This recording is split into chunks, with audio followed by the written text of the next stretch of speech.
Growing up, where did your love for theater begin, and what were your earliest creative outlets?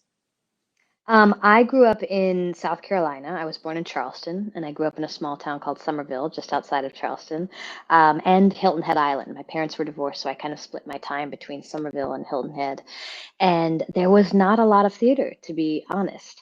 I sang in the choir at school, and I sang in church choir, two services every Sunday, just because I wanted to sing as much as I possibly could. And it wasn't until high school, just before high school, that I realized I wanted a little bit more. So I learned of this woman who taught drama out of her garage in town.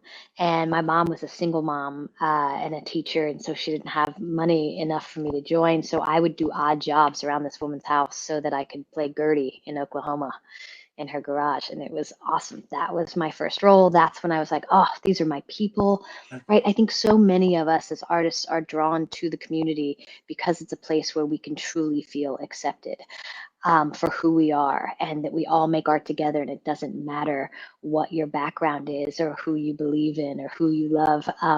It's just a place for us to come together and make art, and I was hooked.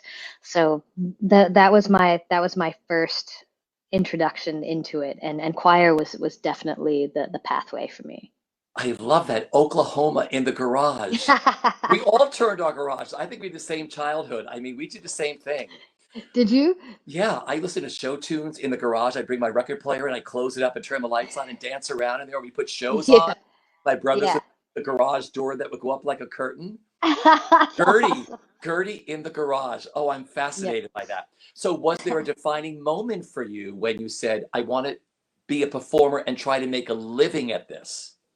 That's when I saw Phantom of the Opera Uh, on Broadway, and I couldn't believe it. I could I people make fun of me because I don't know. It's like the longest running show. I think it's a beautiful show. I think it's extraordinary, and I fell in love with every aspect of it, and was that image of like this young girl leaning over the mezzanine about to fall over, because I was like, this is where I'm supposed to be. I should be right there on that stage. I could sing every note Christine Daae sang.